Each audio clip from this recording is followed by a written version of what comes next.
What's going on, everyone? My name is Tom from Dreadlabs, and today we're going to design a Rave Flyer. Dreadlabs. Okay, so the main reason I wanted to do this tutorial is to talk about composition a little bit, because that's a question that I get often nowadays. How to start a composition and where to place what and how do I come up with that. So I thought, what better way to do it? If you know me in the channel, I love Rave Flyers, so yeah. Basically, it was an easy decision for me to decide we're going to do this using a Rave Flyer. So besides composition, a word you're gonna hear me say today is also visual hierarchy. And basically visual hierarchy, I'll explain a little bit later in the video what it actually is, but just know that it's very important when it comes to composition. The kind of Rave Flyer we're going to be designing is one with two colors, basically a black and a very vibrant color as a background, and this is basically a very popular style in Rave Flyers. I'll show a couple of examples on the screen right now, and yeah, with all of that out of the way, just let's dive into that. And if you want to get the project file for this tutorial, you can get it by becoming a patron of mine. You can check out the link down in the description, or you can stick around until the end of the video to learn more. So the reason why we're going to use a two color flyer is that we can focus more on the composition other than any other thing here, so we don't need to worry too much about color and stuff like that as well. So let's pick a size here. I'm just gonna go and do mine. I'm gonna select an A4. I'm gonna make sure that my colors are RGB because we're not gonna print this. And for the size, let me just divide this by 2 and have it standing. So this is basically an A5 flyer. It's a very common size here in Europe, I think. Not sure what about the rest of the world, because I see a lot of these tabloid and letter files. So yeah, I'm not really sure about that. But anyways, no intention to print this again, so I'm going to keep mine at 72 ppi. If you want to print this, I would keep it at 300, but in this case it's going to be a vector format, so it doesn't really matter. So if you're going to design a flyer like this, one thing that I really like to do is, if it's a freehand work, come up with a couple of words to put on there, basically some text content. And the way I usually do this is with the Dreadlabs Storyworld. The Dreadlabs Storyworld is basically a fictional universe that me and my followers came up with, and I use it for creative prompts mainly. So it's a futuristic dystopia, and yeah, we're just basically going to design a Rave Flyer for an event that's happening in this fictional universe, if that makes sense. And of course, if you do this for a client, you mostly have all of these content things ready to go. And what I mean by this is basically the date, time, the lineup of the flyer, the name of the venue, stuff like that. So I made a small list of things that I wanted to add here. So basically the event's name is The Core. It's going to be held on August 8th, 2022. Made a little bit of a lineup, including some stuff from the fictional universe, as well as a couple of members from the Dreadlabs community, so shout out to them. Then tickets available at the door, first come first serve, some time, and then I just wanted to see if I wanted to use that turn that frown upside down thing, because I really like it. Anyways, the key to designing a Rave Flyer is visual hierarchy. Basically, this means that you're gonna pick whatever your viewer or the reader of the flyer will see first, and second, and third, and so on. So essentially, we're going to sort the content of the flyer based on how important it should be for the viewer. So let's say that you have an event with a very big artist that you paid a lot of money for, and he's headlining, and you know this person has a lot of fans. You probably want to put the headliner very big on the flyer. Maybe you have a very well-known venue, and the lineup isn't like really well known, or maybe you have a very nice name of the brand of the event that you're hosting. Then definitely something that I would put big on the flyer. And then obviously things like the date and the time, or the entrance fee or whatever, well, they are also of course important, but they are probably not as important, because the first thing your viewer will have to see is of course the thing that will push this person to look further at the flyer, so grab their attention. Anyways, what I'm gonna do is I'm gonna make a couple of squares, and it doesn't really matter that much how large they are, because these are basically my guide squares. I usually make these magenta and put them in every corner of my image. And essentially what I'm going to use these for is, this will basically determine how much space there will be in between different elements. So in our case, I'm going to just make the title The Core very large. Let's see if we can find a cool font for that. So I really like this Zex Rock by Normalist. You can find it in the Dreadlabs web store if you are interested. And I'm going to immediately create this outline and scale it up. And I'm going to make sure that it fits right in between the space squares here. So this is basically our pleat, if that makes sense. One thing before we actually continue, I am doing this in Adobe Illustrator, as you can see. But most of the things I'm going to be doing here can also be done in Adobe InDesign as well as Adobe Photoshop. So yeah, don't really worry too much about that. Illustrator is just the software that I work in the fastest when it comes to, you know, compositing. This can of course be very different for you personally. So yeah, if you want to do this in Photoshop, you can just probably follow along with the principles of designing this flyer. Alright, so the next thing I want to do is copy these squares by holding Alt or Option on the keyboard. And basically now I know that there will be this space around the title, if that makes sense. And now that I look at my text here, I realize that I don't really have like a location yet. So what I'm just gonna do is make one up on the spot if I am feeling creative. So let's just firstly do the date.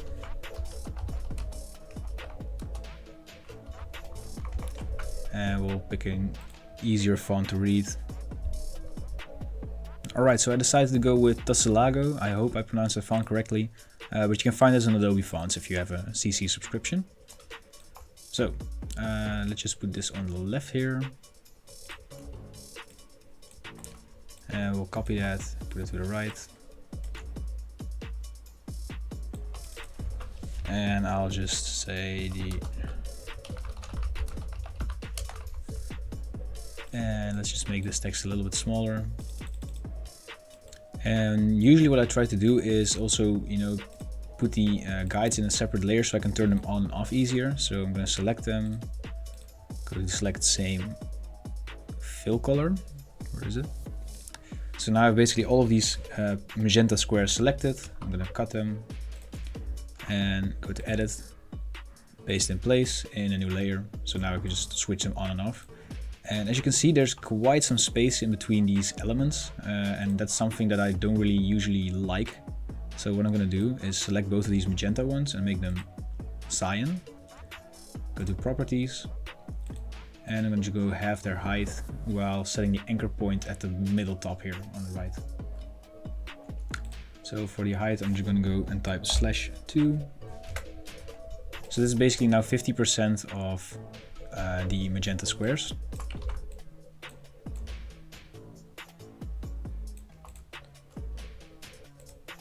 And as you can see, this looks a little bit better in my opinion. So let's grab these squares once more time and duplicate them. So as you can see, basically I'm gonna just use these in order to maintain like some like, I don't know, set amount of space in between each element. I feel like it usually like works a little bit better. I personally feel like it works pretty well. And there's obviously a couple of cases where you'll find that this doesn't really work. And what I will advise you is, if this happens, just go with what it looks best and not what is mathematically correct. Because in the end, people are going to watch it instead of like measuring it, if that makes sense. Alright, so I think it's nice to add like a bar here. So I'm just going to reset my front color to nothing and add a stroke color.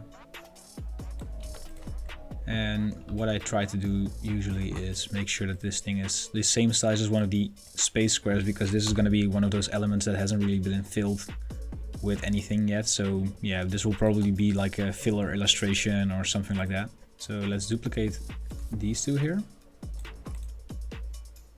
And what I kind of want to do is make a vertical longer spot here.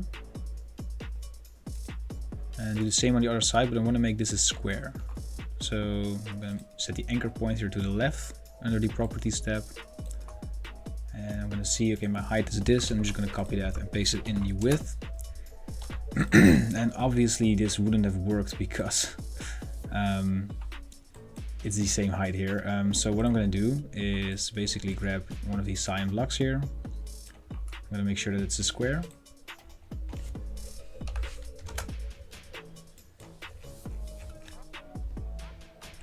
And I'm just going to scale this so that it matches with the with this little cyan square here, like that.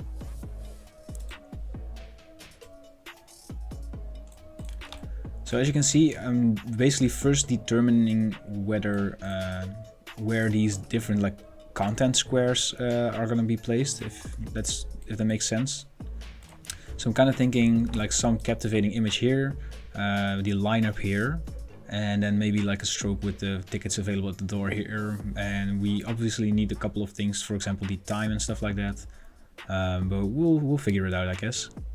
I feel like we can place 3 of these guide squares here, and then where's the sign square? We're going to place that here, and we're just going to scale this down here, make a copy and place that over here.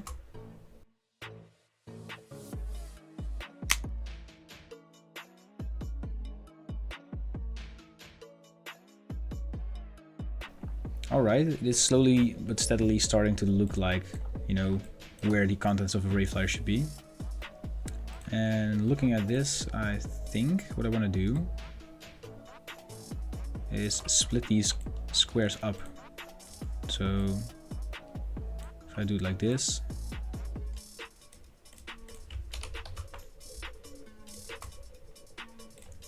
basically using a copy of the cyan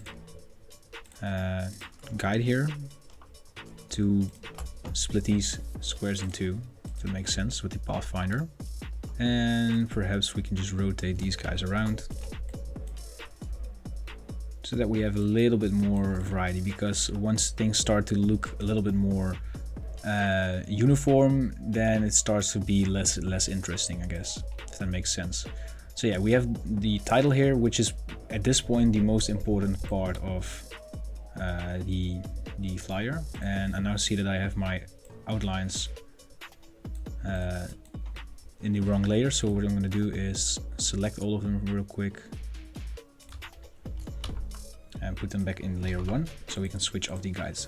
Alright, so as you can see, in terms of visual hierarchy, we have the title here, the core, then probably what's going to be in this large square will be the most important part. Perhaps then the viewer will either watch up here or down here, and I think this is the last thing the viewer is going to be seeing. So that's something that you have to take into account when talking about visual hierarchy.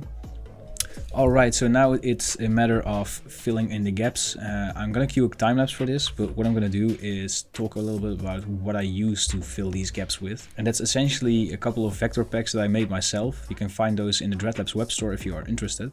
You can also just, you know, put in circles or whatever you want to do. Usually what I do is I just grab these first, and then after, I don't know, a couple of minutes or, you know, a couple of reviews, I just start to, you know, edit them. But it's very easy to not have to make every single shape immediately when doing an artwork like this or a Rave Flyer like this. So for example, let's just grab this shock icon. And this is something that we can easily just put in one of these boxes here, if that makes sense. So once I grab a couple of vectors that I like, I start experimenting with them. The fun part is that you don't necessarily have to just place the vector in, but you can also just give it your own twist, like how I did it with the high voltage text.